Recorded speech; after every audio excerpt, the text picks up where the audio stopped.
Hi, this is Ivey, the fulfillment artist, and in this video I'm going to discuss whether people really do have a male and a female side. And this is interesting. So for us to answer this question, we need to look back at before we became a sort of technologized species where we sort of sit down, type at computers and all that crap, right? What is a human?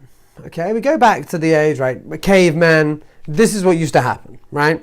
If you were a man, you would go out, you would hunt, you would bring back food, and women would sort of take care of the children and the camp, right? And if you go back, we were doing that for sort of thousands of years, like however long it was, right? So the male brain, if you looked at it, would say, okay, it was driven, it was understanding, it knew where it wanted to go, and it sort of had that task and it was fully focused. Whereas women would often be back in the camp, they would be sort of managing everything and sorting everything out with regards to the sort of multitasking kind of things. Now, I know these are stereotypes, right? But I want you to know that we have both in us, right? But often we have one that's more dominant. So we may have a male dominant one or sort of a female dominant one. So let's look at the masculine first, right? So the masculine side of us, I want you to imagine, comes from a place of strength. And often this is us placing a lot of value on our own life.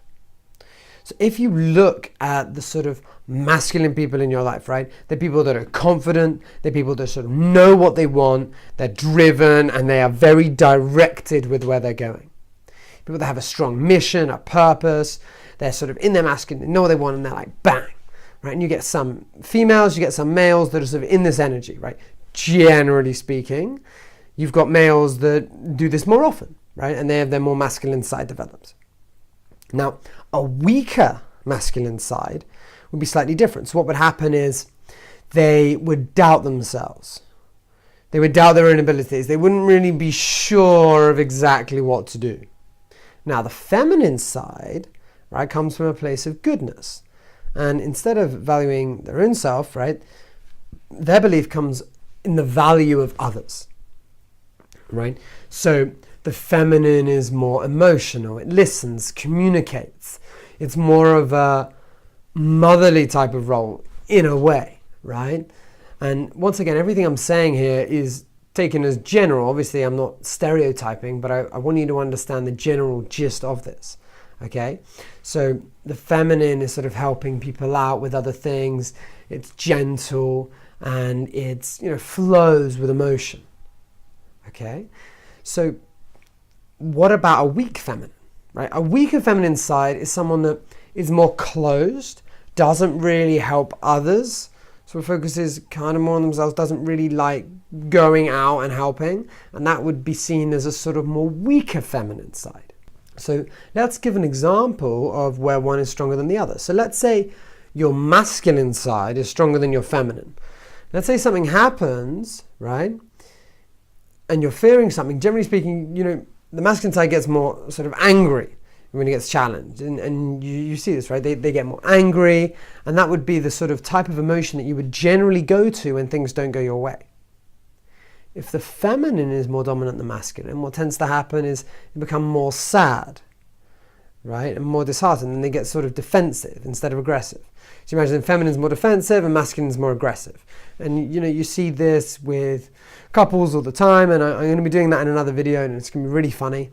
But just for this, you have to understand that you're a balance of both, right? So we have a feminine side and we have a masculine side. And what I want you to do is I want you to be able just, as you go about your day, just to understand, like, would you say that was more feminine or was that more masculine of me? Right? And there's no right or wrong. It doesn't mean, I'm feminine now and I'm masculine now, right? It's a balance, it's an understanding. So when you can develop both of these sides to a really high degree, what happens is you can really be able to bond with lots of different types of people. In essence, acting as a chameleon, you can choose whether to be incredibly masculine in one area or choose to be incredibly feminine, right? And if I think of my clients, right, for some I'll be more feminine and some more masculine, but people need different things. So in your life, if you want to become a better leader, if you want to become like better in business, but better in so many different areas of your life. This is something that you have to master. So I would say, look this up, check it out, and really focus on whatever area you feel that you need to improve. And I hope you live a phenomenal life, and I look forward to seeing you in the next video.